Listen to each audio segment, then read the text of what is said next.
আজ ৪ঠা মার্চ। আপনি কি জানেন আজকের দিনের ঐতিহাসিক গুরুত্বটা কি? আজকের দিনের ঐতিহাসিক কি হয়েছিল? আজকের দিনে ১৭৮৯ খ্রিস্টাব্দে মার্কিন যুক্তরাষ্ট্রের সংবিধান কার্যকর হয়।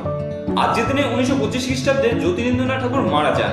তিনি ছিলেন একজন বাঙালি চিত্রশিল্পী, নাট্যকার এবং সঙ্গীত স্রষ্টা।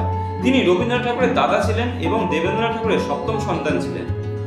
আজকের দিনে ১৯৩৯ খ্রিস্টাব্দে লালা হরদয়াল মারা যান। তিনি ছিলেন ভারতের একজন বিখ্যাত স্বাধীনতা সংগ্রামী।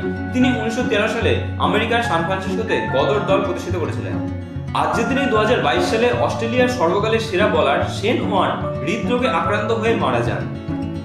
আজকের দিনে ১৯৮৩ খ্রিস্টাব্দে ভানু বন্দ্যোপাধ্যায় মারা যান। তিনি ছিলেন বাংলা চলচ্চিত্রের একজন বিখ্যাত হাস্যকৌতুক অভিনেতা। এছাড়া আজকের দিনে ১৯৩১ খ্রিস্টাব্দে গান্ধীজি ও লর্ড আরউইনের মধ্যে আন্দি আরউইন চুক্তি স্বাক্ষরিত হয়েছিল। আজকের দিনে ১৯৫১ খ্রিস্টাব্দে নিউ দিল্লিতে প্রথম এশিয়ান গেমস অনুষ্ঠিত হয়েছিল।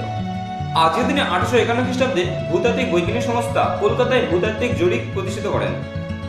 এছাড়া আজকের দিনে ১৮৭৯ খ্রিস্টাব্দে নারীদের উচ্চশিক্ষার জন্য কলকাতায় বেথুন কলেজ প্রতিষ্ঠিত হয়। জন এলিয়ট ডিঙ্কওয়াটার বেথুন নারীদের শিক্ষার জন্য ১৮৪৯ খ্রিস্টাব্দে বেথুন স্কুল প্রতিষ্ঠিত করেছিলেন। এটি পরবর্তীকালে ১৮৭৯ খ্রিস্টাব্দে বেথুন কলেজে পরিণত হয়। ভিডিওটা কেমন লাগলো সেটা কমেন্ট বক্সে কমেন্ট করে জানান। ভিডিওটা যদি ভালো লেগে থাকে তাহলে একটা লাইক করে দেবেন। ভিডিও থেকে যদি আপনি নতুন কোনো তথ্য জানতে পারেন তাহলে আপনি আপনার প্রিয়জনের সাথে শেয়ার করে তাদের জন্য সুযোগ করে দেবেন। এইরকমই প্রতিদিনের গুরুত্ব সম্পর্কে জানতে চ্যানেলটি সাবস্ক্রাইব করে চ্যানেলের পাশে থাকবেন।